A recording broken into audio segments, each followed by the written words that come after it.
diys-by-dar. This week I'm taking some old scratched metal trays and I am going to try to decoupage the front of them on the inside. So let's go ahead and get into this one.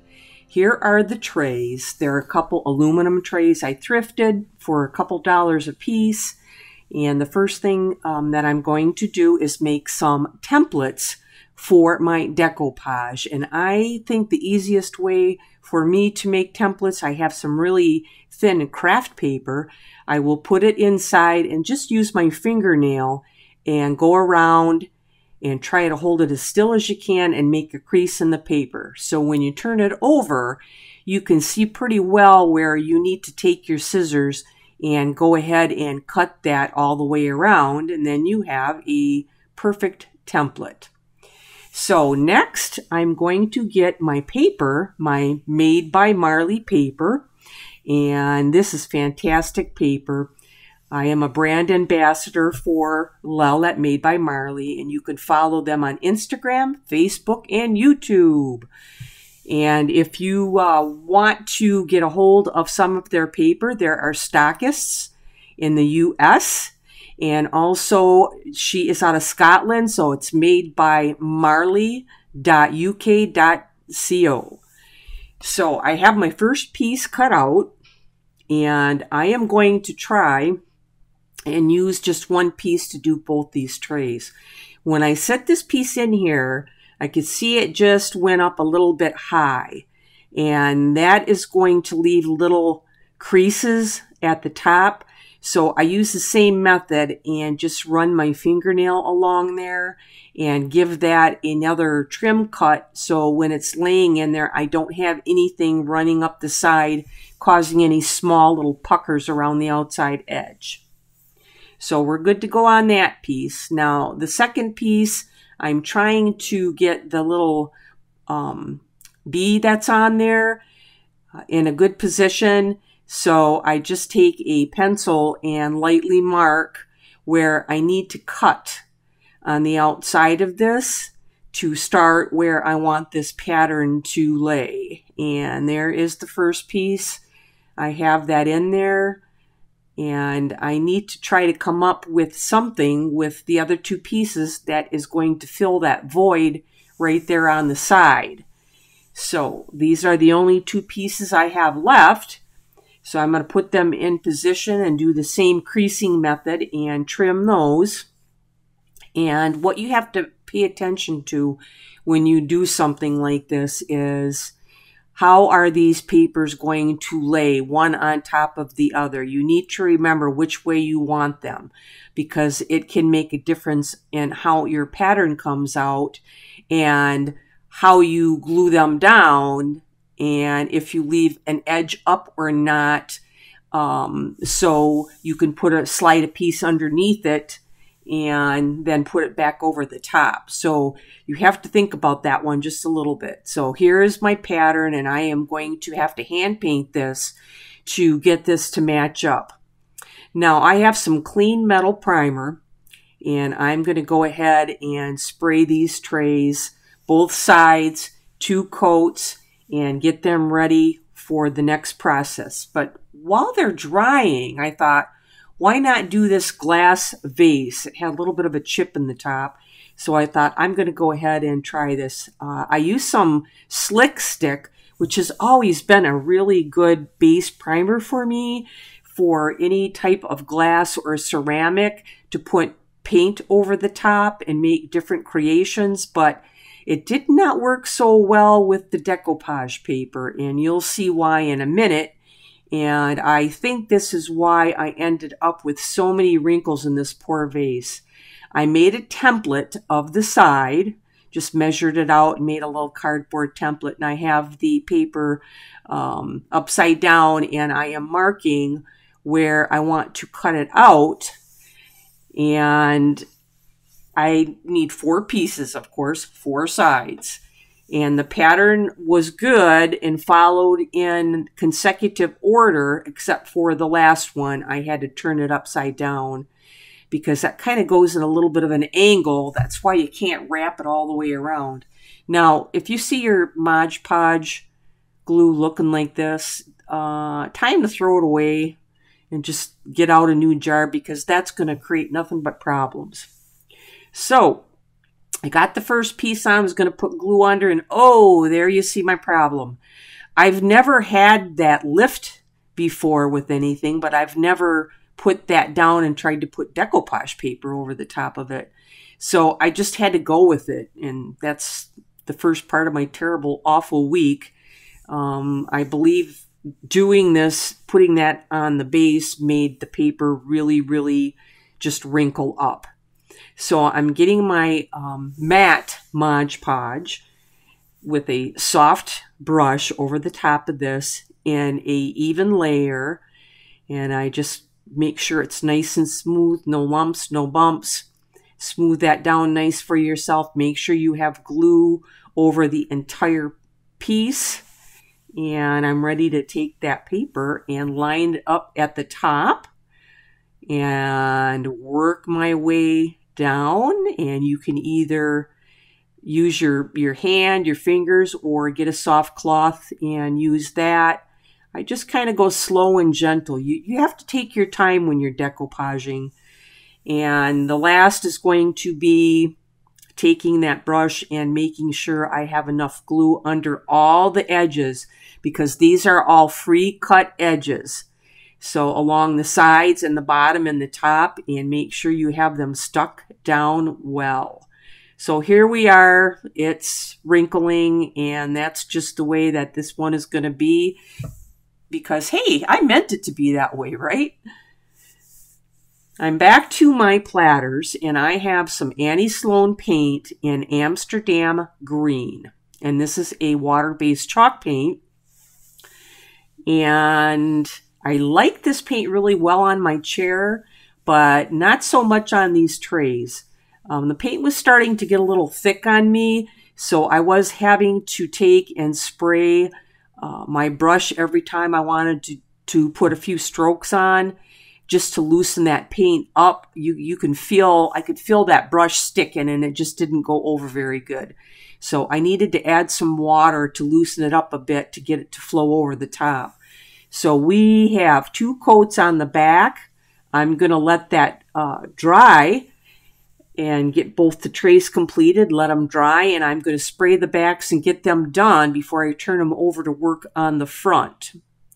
Back to my base. While those are drying, I have my matte Mod Podge once again, and I'm just running it down all them corners, nice and heavy, and down at the bottom, making sure they're all stuck. Now, this is some dishwasher safe Mod Podge, and I am going to put that on the outside, and I put 2 coats of this on because this will give it some water repellency. It doesn't state that it's really waterproof, but it will repel water. Here are the backs of my trays after I sprayed them with some Rustoleum triple thick glaze.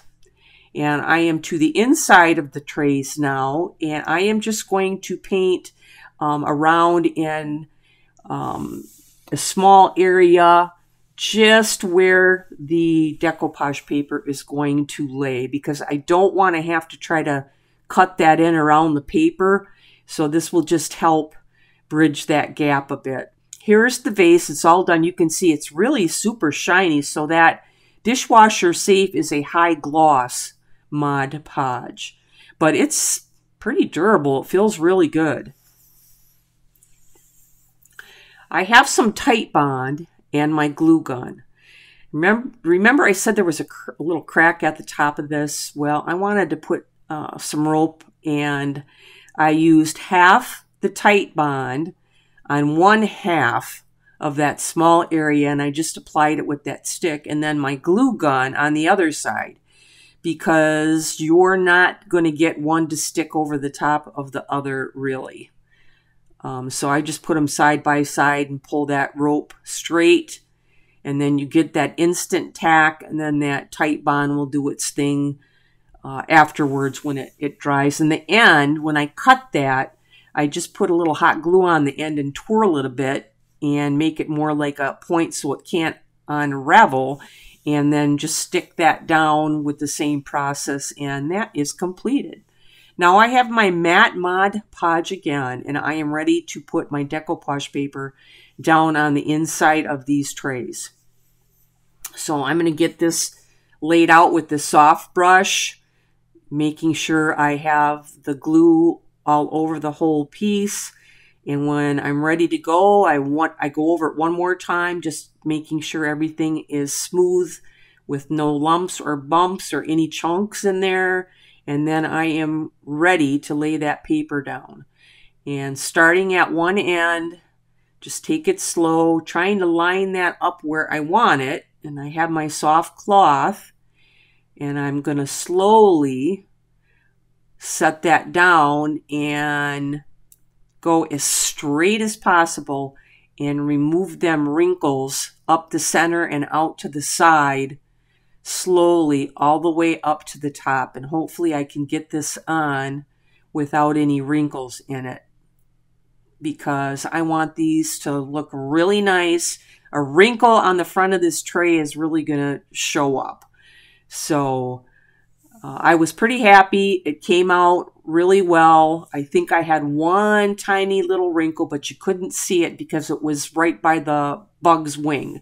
So we're good to go. I'm going to put some more glue around the edge, and it is complete. I am going to let that dry, and I am going to start the smaller tray that had all them tiny little pieces in it. I had one area that was open, so I drew there with a pencil, thinking that I would cut out a small piece and stick that there to kind of make up the difference in depth and maybe color, and I put that in place first.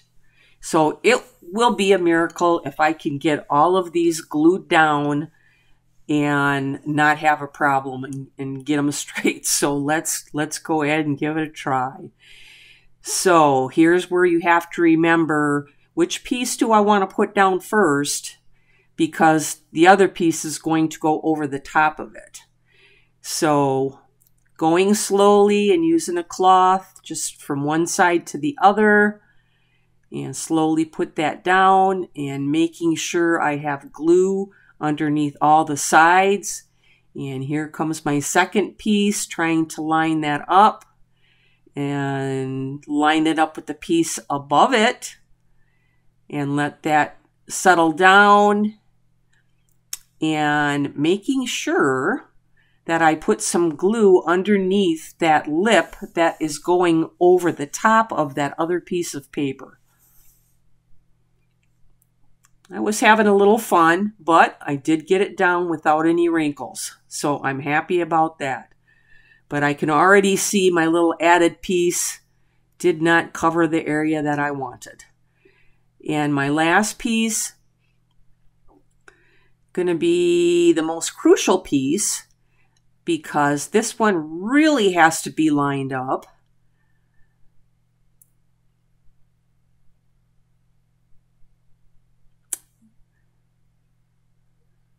I'm having a little bit of fun there, you can see.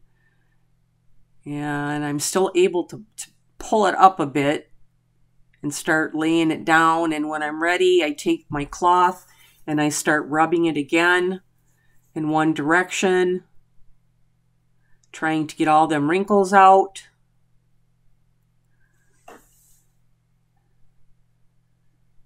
And there was that one wrinkle by the bug's wing, but I did get it out quite enough that it was not noticeable.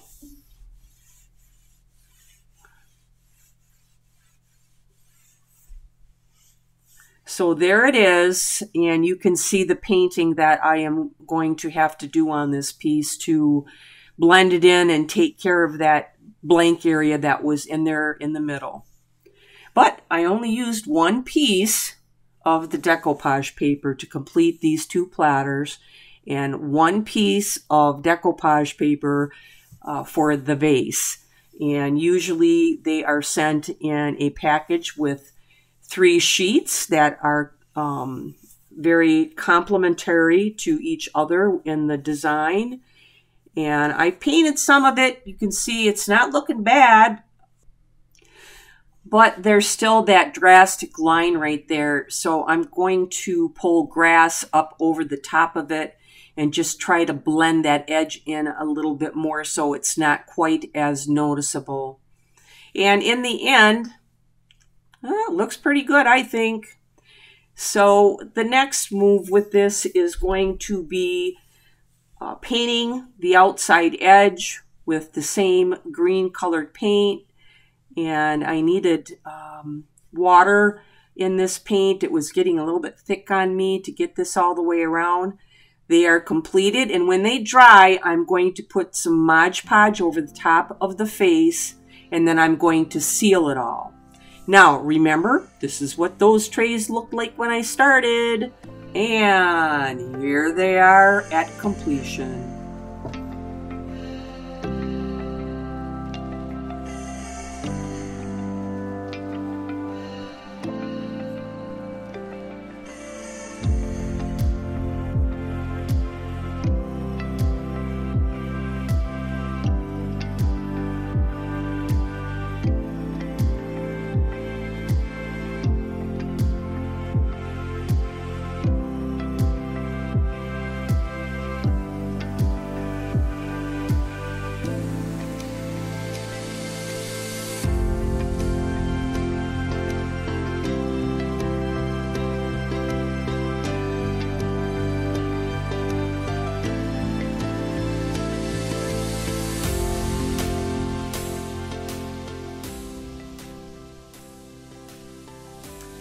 I want to thank the Made by Marley group for this awesome paper. I want to thank all of you for taking the time to watch my video. Like, subscribe, and turn that little bell on so I can ring your phone. See you on the next one.